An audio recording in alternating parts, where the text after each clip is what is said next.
Habang nakatingin ako sa drawing ng anak ko, sabi ko, sa isip ko, kanino kaya nagmana tong mga to? Kasi ako at si Daddy, hindi naman marunong mag-drawing.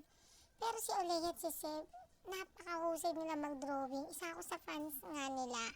Ewan ko lang ang daddy niya kasi ako, basta ako vocal kasi ako. Kaya sabi ko, talagang fan na fan ako ng mga to.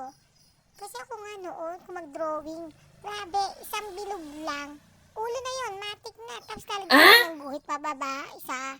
And then dalawang paa, na puro guhit-guhit. Dambago yung kamay niya, akala mo parang mga stick. Ganun lang ako mag-drawing, proud na proud pa nga ako eh. Pero ano ko, grabe. May pamakar-makar pa sila na alam. Tapos, alam mo yun sa dami ng lumalabas sa kulay ngayon. Noon kasi cranes na yung cranes na normal lang yung alam ko. Ngayon napakadami na. Even yung bunso ko, Diyos ko, ang daming mga pinabibili sa daddy niya. Akala mo naman, pero wag ka, in fairness, talaga napapahanga nila ako sa kanilang drawing.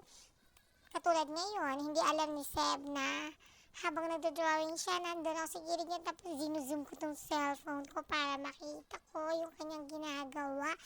Pero mamaya, wag ka.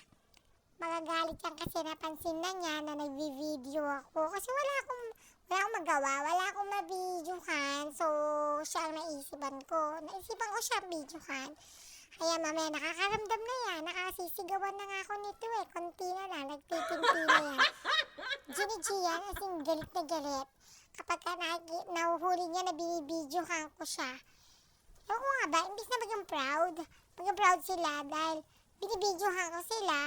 Diba? Tapos sila pa yung magagalit. Ewan ko nga ba sa mga ito. Masyadong mukha naman mga tao. Ayan na, nagalit na. Diba? Sabi ko sa'yo, sumigaw pa yan. May pa-cover-cover pa. Ayaw na yan. Lapit natin mo. Ayun, walk out, diba?